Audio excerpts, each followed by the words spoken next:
तसंच वैष्णवीच्या मागे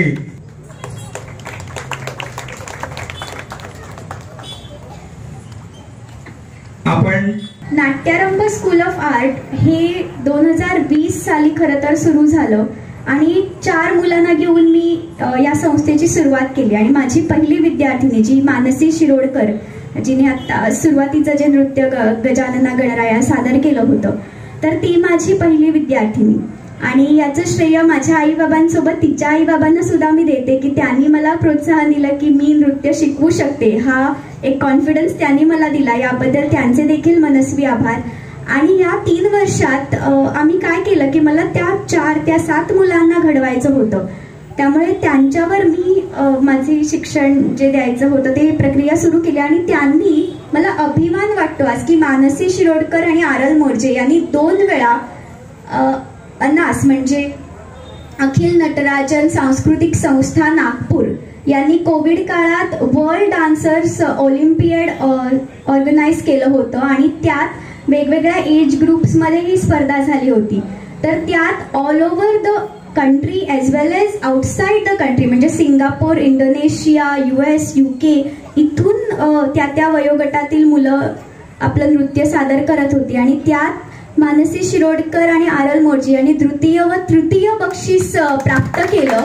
म्हणजे खरंच ही अभिमानाची गोष्ट आहे की मोर्जी सारख्या ग्रामीण भागातील त्या नृत्य विद्यार्थिनी होत्या आणि अगदी पहिल्या वर्षीच त्यांनी हे एवढं मोठं यश प्राप्त केलं. तसंच गेल्या वर्षी 2022 डिसेंबरमध्ये ICMDA international Carnatic music and dance association यांनी नवरात्रीच्या दरम्यान वर्ल्ड रेकॉर्ड एक करण्याचा प्रयत्न केला होता. म्हणजे भरतनाट्यम आईगिरी नंदिनी जे स्तोत्र आहे त्यावर 14 मिनिटाचं ते स्तोत्र आहे. त्या 14 मिनिटावर भरतनाट्यम नृत्य ऑल ओव्हर द वर्ल्ड एकाच वेळी लाखो नृत्यांगना सादर करत होत्या आणि यात गोव्यातून फक्त आम्ही 3 होतो, मी, मानसी शिरोडकर आणि आरल मोर्जे. खरं तर खूप कठीण होतं कारण एवढ्या लहान वयात 14 मिनिटं सलग भरतनाट्यम नाचणं, ते स्टेप्स लक्षात ठेवणं हे सोपं नव्हतं आणि गोव्यात आम्हाला सेंटर पण नव्हतं. म्हणून आम्ही त्यांना विनंती केली की आम्ही चेन्नईला येऊ शकत नाही आहोत तर आम्हाला ऑनलाईन त्यावेळी सादर करायची संधी द्यावी आणि त्यांनी ती स्वीकार केली आणि आज आम्हा तिघींचंही नाव 10 वर्ल्ड रेकॉर्ड्समध्ये नोंद झालेलं आहे.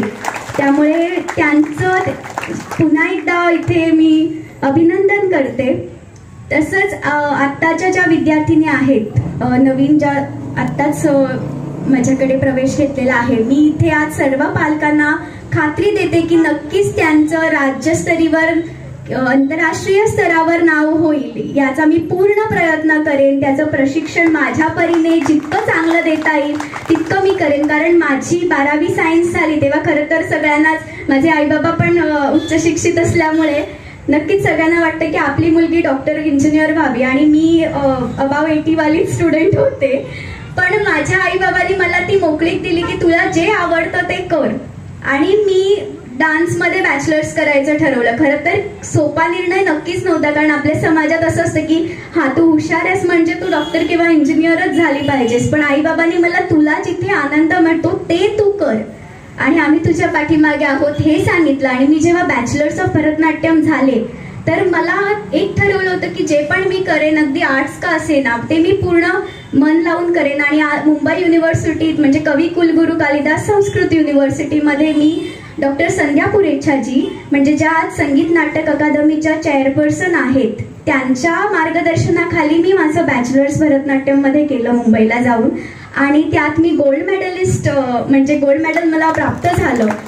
त्यामुळे खरं तर हा प्रवास सोपा नक्कीच नाहीये. पण माझी आज एकच इच्छा आहे की आज आपल्या ग्रामीण भागात असे वर्ग खूप कमी होतात म्हणजे quality education in performing arts हे खूप कमी दिसायला मिळतं. म्हणजे बरीचशी मुलं इथली म्हापशात जाऊन शिकत असतील, पणजीत जाऊन शिकत असतील, पण सगळ्यांनाच ते ट्रॅव्हल करणं पॉसिबल नसतं किंवा पालकांना देखील एवढं लांब जाण्याला वेळ नसतो. आणि म्हणून मी सुरुवात जरी मी पणजीत राहते आत्ता नुकतीच तरी पण मी ठरवलं की मला माझ्या गावापासून सुरुवात करायची. म्हणून सर्वप्रथम मी मोर्जीत माझी शाखा सुरू केली, त्यानंतर पेडण्यात मी माझी दुसरी शाखा सुरू केली आणि मी आज इथे पुन्हा एकदा सांगते की मी सर्वप्रथम आपल्या पेडणे तालुक्यातल्या मुलांना जे उत्तम शिक्षण नृत्यातील आहे ते देण्याचा माझा प्रयत्न असेल. आणि मी खात्री पुन्हा एकदा इथे व्यक्त करते की मला नक्कीच आहे की नाट्यरंभ स्कूल ऑफ आर्टच्या माझ्या सगळ्या विद्यार्थिनी नक्कीच आपलं व आपल्या पालकांचं नाव उज्ज्वल करतील.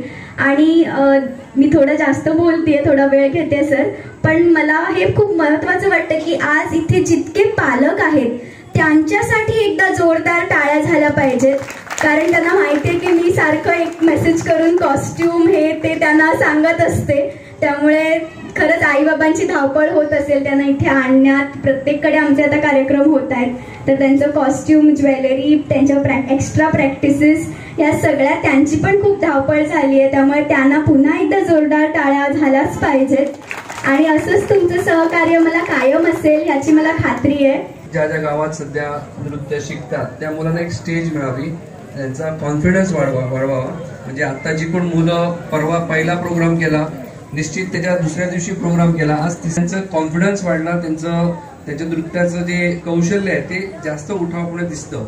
सो ह्यासाठी शिकण्याबरोबरच प्रत्यक्षात प्रॅक्टिसमध्ये स्टेज मिळणं किंवा एकमेकाच्या संपर्कात राहून नृत्य म्हणजे कॉम्बिनेशनमध्ये कसं करावं एकमेकाच्या साथीने, ह्यासाठी एक स्टेज म्हणून त्यांना प्रत्यक्ष प्रोग्रामही घडवावा ही इच्छा होती.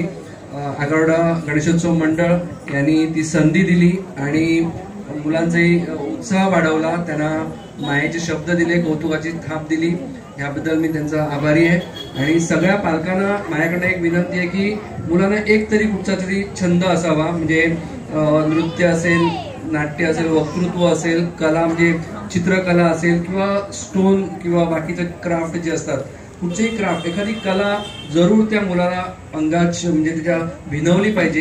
कारण विरंगुळा म्हणून कधीतरी त्याला एकटेपणा किंवा बाकी एक कुठेतरी थोडंसं आपला विरंगुळा म्हणावं, थोडंसं रिलॅक्स व्हावं म्हणून ही जी कला आहे ती कला, गायन असेल तर ही गायन सुद्धा त्यांना थोडंसं रिलॅक्स करतं आणि आताच्या धकाधकीच्या जीवनात ते खूप गरजेचं आहे. सो यासाठी जरूर आपल्या मुलाला कुठच्या ना कुठच्या कलेत अमुक एक असं नाही, तिचा कल पाहून, तिची आवड पाहून, तिच्यावर जबरदस्ती नको मुलावर. सो तिला जी आवड आहे ते प्रत्येक कुठचीही कला असेल त्यात प्रोत्साहन द्या आणि मुलांचं भविष्य घडवा.